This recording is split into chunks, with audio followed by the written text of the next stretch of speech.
बातमीचा अर्थ आहे भरोसा आणि तुमच्या भरोसा आहे आमची जिम्मेदारी। आपण पाहत आहात NCN न्यूज टीव्ही देगलूर।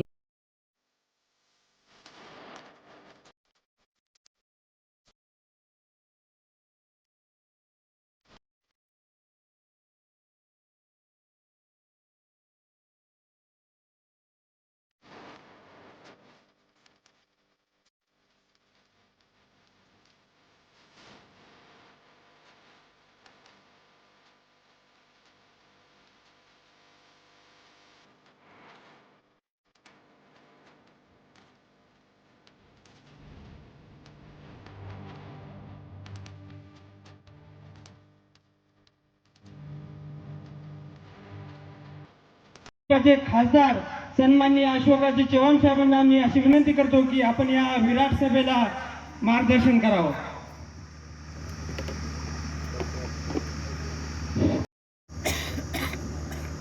आजच्या प्रचार सभेला ज्यांचं नुकतंच मार्गदर्शन आपण ऐकलं, माजी खासदार, माजी मंत्री, ज्येष्ठ नेते सन्माननीय भास्कररावजी पाटील, ज्यांच्या प्रचारात ही सभा या ठिकाणी आपण घेत आहोत, भाजपाचे अधिकृत उमेदवार प्रतापराव पाटील, राज्यसभेचे माझे सहकारी खासदार अजित गोपछेडे, या ठिकाणी उपस्थित असलेले श्री गणेशरावजी हाके, सुभाषराव साबणे, अविनाश घाटे, रामदास पाटील सुमठाणकर, या कार्यक्रमाचे आयोजक या भागातले आमचे धराळीचे नेते व्यंकटरावजी गोजेगावकर, आलेल्या माझ्या माता भगिनी, या ठिकाणी आज बरखेलमध्ये असलेले सर्व मान्यवर मतदार, या सर्कलमधले सर्व कार्यकर्ते, पत्रकार बंधू भगिनी आणि सहकारी मित्रांनो, थोडा आवाज बसला असल्यामुळे कदाचित अधिक बोलणं शक्य होणार नाही, परंतु मी या ठिकाणी आपल्या सर्वांना विनंती करण्याकरता या ठिकाणी आलेलो आहे। देशाची ही निवडणूक आहे। या निवडणुकीच्या माध्यमातून आपल्याला देशाचं नेतृत्व करण्याचा निर्णय केला। अनेकांनी सांगितलं आमच्या मनात काय काय, आम्हाला वाटतं आमच्याकडे रेल्वे झाली पाहिजे, आम्हाला वाटतं आमच्या भागामध्ये नॅशनल हायवे अधिक वाढले पाहिजेत, आम्हाला वाटतं आमच्या बॉर्डर एरियामध्ये कामं झाली पाहिजेत, आम्हाला वाटतं आमचा हा मतदारसंघ दुर्लक्षित आहे, राखीव मतदारसंघ म्हणून कोणी बघत नाही असं आम्हाला वाटतं। आमच्या मनात अनेक भावना आहेत। मला कल्पना आहे मध्यंतरीच्या काळात मी या भागात फिरलो आहे। तुमच्या सर्व बॉर्डर एरियामध्ये जी आपली सीमेवरची जी गावं आहेत त्या प्रत्येक गावात मी जाऊन आलेलो आहे आणि मला सांगायला अभिमान आहे, सत्तेमध्ये असताना देगलूर मतदारसंघाला जास्तीचा पैसा मी देऊ शकलो तो मला मुद्दाम सांगितलं पाहिजे। प्रश्न असा आहे, सत्तेमध्ये होतो म्हणून शक्य झालं, कदाचित सत्तेमध्ये नसतो शक्य झालं नसतं। आज मी जे भाजपमध्ये गेलोय, मी जे मोदी साहेबांना भेटलोय, मोदी साहेबांनी मला 24 तासाच्या आत राज्यसभेवर बिनविरोध निवडून दिलेला आहे, मला मुद्दाम सांगितलं पाहिजे। ती खासदार झालोच आहे, गोपछेडे खासदार झालेलेच आहेत, प्रतापरावला निवडून आणण्याकरता आम्हाला खासदार केलंय हे सुद्धा मी तुम्हाला सांगू इच्छितो। आणि मग आमची जिम्मेदारी अधिकची आहे, आमची जिम्मेदारी अधिकची आहे, आमची जिम्मेदारी अतिशय महत्वाची आहे की नांदेडची जागा भाजपाच्या पारड्यात आली पाहिजे आणि ती खासदार निवडून आल्यानंतर मग बघा दिल्लीमधून पैसा तुमच्या देगलूरला, नांदेडला कमी पडणार नाही हे मी जाहीरपणे या ठिकाणी सांगू इच्छितो। आपली भूक मोठी आहे। कालचा जाहीरनामा आपण पाहिला भाजपाचा, कालचा जाहीरनामा आपण पाहिला, म्हणजे त्यांना तुम्ही 650 मतांची लीड दिली, बरोबर आहे। आता तेच करायचं आहे, नवीन काय म्हणत नाही. मला कमी धाकत नाही, प्रतापला जास्त दिली म्हणजे मोदींना जास्त दिलं, म्हणून आपल्याला मोदींना लीड परत द्यायची आहे हे लक्षात ठेवा. मग काही वेळ सांगतो का मी? नाही सांगत. आपण मोदींकडे जाऊन मोदींचं नेतृत्व सक्षम करण्यासंदर्भामध्ये आपण मोदींचा विचार करून त्या देशाला मजबूत नेतृत्व मिळेल अशा प्रकारचा विचार आपण केला पाहिजे. मित्रांनो, आज मला जाणीव आहे विषय खूप आहे.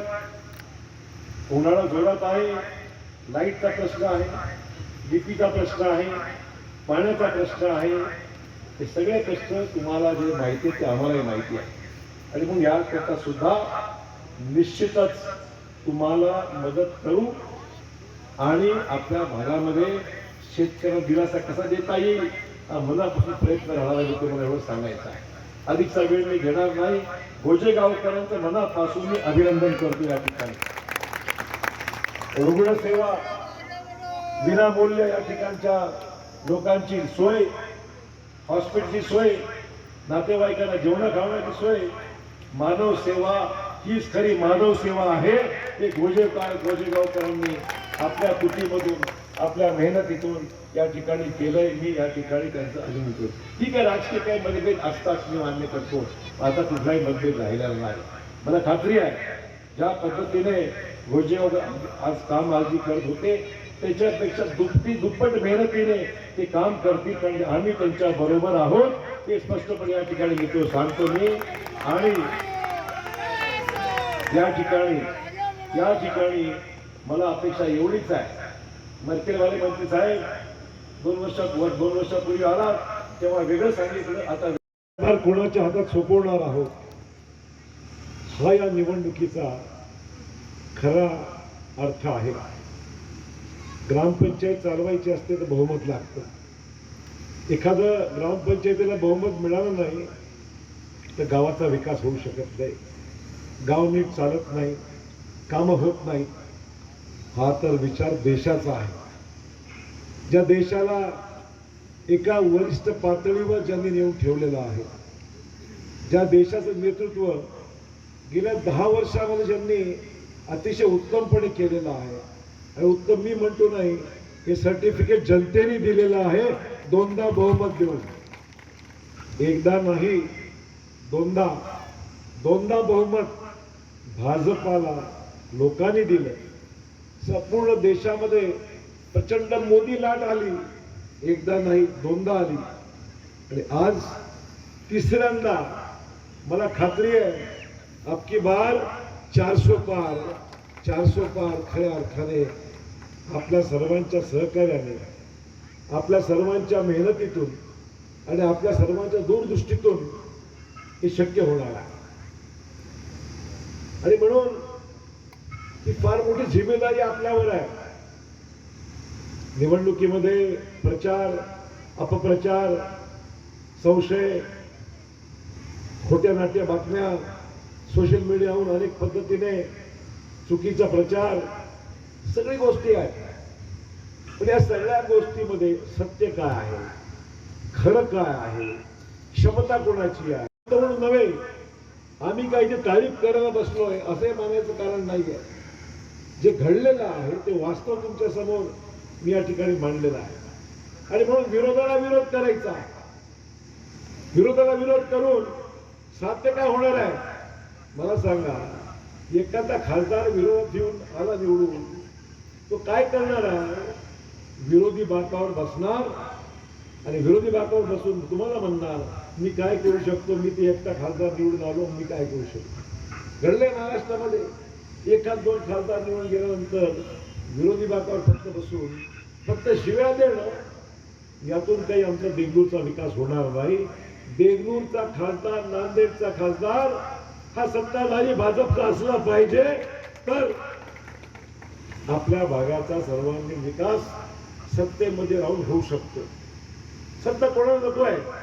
मी जाऊन काय या ठिकाणी खोटं बसून आपल्याशी बोलायला आलेलो नाही आहे. आम्ही सत्ता या देशामध्ये मोदींची असली पाहिजे आणि त्या सत्तेमध्ये या मतदारसंघाकडे नक्की दिलं जाईल ही अशोक चव्हाणांची गॅरंटी मोदींच्या वतीने मी या ठिकाणी घेतो. त्यांना समजून आम्ही सांगू शकतो मोदी साहेबांना की साहेब महाराष्ट्राला द्या, महाराष्ट्रात येत असताना अविकसित भागाला जे बॉर्डर सीमावरती जो भाग आहे त्या सीमावर्ती भागाला अधिक संरक्षण आम्ही द्यायला तयार आहोत. फक्त आमचा तुमचा आशीर्वाद आमच्या डोक्यावर राहू द्या, बाकी सगळं आम्ही करून देतो.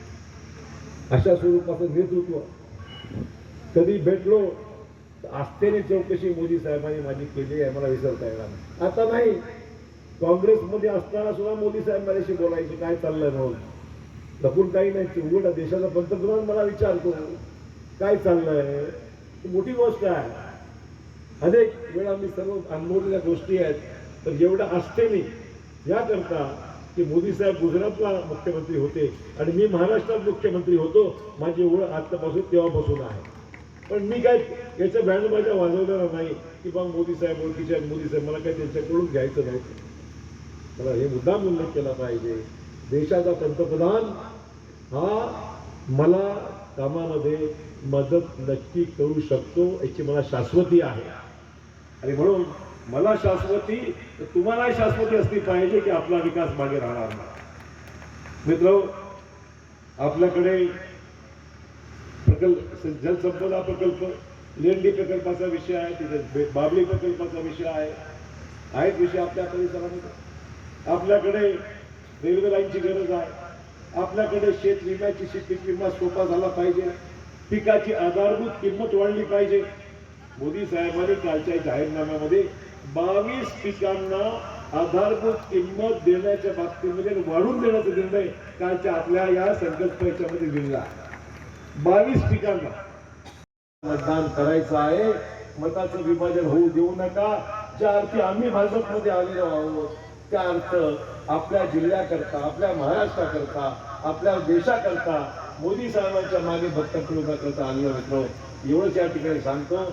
आपल्या सर्वांचं सहकार्य मिळेल आणि 26 तारखेला आपण कमलावर बटन दाबून प्रतापरावांना विजयी कराल, मोदी साहेबांना विजयी कराल ही अपेक्षा करतो. आपल्या सर्वांची रजा घेतो. जय हिंद, जय भारत. आपण या गोजगावकर साहेबांच्या, रामदास पंडित सुंटरकर साहेबांच्या नेतृत्वावर विश्वास ठेवून या गावातील प्रसिद्ध डॉक्टर दमन सूर्य साहेबांचा या ठिकाणी सभेमध्ये उपस्थित असताना काही लोकांना असं वाटतं की आपण आज सुद्धा काँग्रेसमध्ये यावं आणि ते काँग्रेसचा नारा देतो. लोकांना असं वाटतं स्वाभाविक आहे की भाजपमध्ये येऊन दोनच महिने झाले. लोकांच्या डोक्यामध्ये करायची आवश्यकता म्हणून खुलासा केला. मी आता मोदी साहेबांचं नेतृत्व स्वीकारलेलं आहे. विकासाच्या मुद्द्यावर आम्ही एकत्र आलेलो आहोत आणि आपल्या निशाणी कमळ आहे हे स्पष्ट आहे. आणि जे वसंतराव चव्हाण आणि प्रचार करत आहेत ते तुमच्या नेतृत्वाखाली काम केलेले आहेत आणि ते अजून विकासाला वसंतराव चव्हाणांनी नायगावचा विकास करावा, नंतर नांदेड पटेल.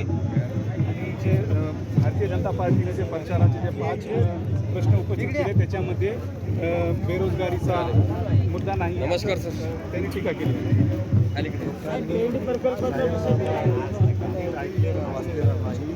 जाहीरनाम्यामध्ये तरुणांसाठी रोजगाराची संधी विशेष दाखवलेली आहे. जाहीरनामा नीट वाचावा. आणि आज जे आपण काँग्रेसमध्ये होता आतापर्यंत सत्तेमध्ये असून सुद्धा हे विकास झाला नाही. आता आपण भारतीय जनता पार्टीमध्ये प्रवेश केला देशाचं नेतृत्व आमच्या बरोबर असल्यामुळे अधिक जोमाने विकास होईल. आणि आज जे कार्यकर्त्यांमध्ये वडिलांचे जे भांडण लागलेले आहेत ग्रामीण भागातून की अशोकराव चव्हाण साहेब आज आमचेच आहेत आणि कोणी म्हणतात की आम्ही भारतीय जनता पार्टीला मत देणार आणि अशोकराव चव्हाण साहेबांना सोडून मत देणार. मोदी साहेबांना मत मला मत देणं म्हणजे मोदी साहेबांना मत देणं. त्यामुळे मोदीच्या नावावर असो, अशोक चव्हाण समर्पित म्हणून असो, आज जे तुमचे कार्यकर्ते खंबीर कार्यकर्ते ते स्टेजवर बसण्यासाठी धावपळ करतात आणि भारतीय जनता पार्टीचे कार्यकर्ते सुद्धा त्याच्यावर बसण्यासाठी धावपळ करत आहेत. स्वाभाविक आहे. कामं केलेली असतात, रिकग्निशन मिळालं पाहिजे, मान सन्मान मिळणं अपेक्षित आहे. चुकीचं काही नाही शामिल होत राहते. आणि उद्या गडकरी साहेब देगलूर शहरामध्ये येणार 21 आहेत तारखेला गडकरींची सभा देगलूरला आहे, मुखेडला. आणि काँग्रेसचे स्टार प्रचारक म्हणून आतापर्यंत कोणताही मोठा दिग्गज नेता या ठिकाणी उपस्थित झालेला नाही. काँग्रेसमध्ये कोणी प्रचार केलेलाच नाही. आणि भारतीय जनता पार्टीचे स्टार प्रचारक म्हणून या ठिकाणी गृहमंत्री येतात, प्रधानमंत्री येतात, त्याबद्दल भाजपकडे नेतृत्वाची कमतरता नाही. भाजपकडे राष्ट्रीय नेते आहेत, पंतप्रधान आहेत, गृहमंत्री आहेत, 40 लोकांची यादी आहे स्टार प्रचारकांची आणि उशीर आणि प्रचाराला सुद्धा काही अर्थ राहिलेला नाही. आपण जे 40 वर्षापासून या ठिकाणी काँग्रेसचे जे घडलेले कार्यकर्ते होते, ते भारतीय जनता पार्टीकडून प्रवेश करतात.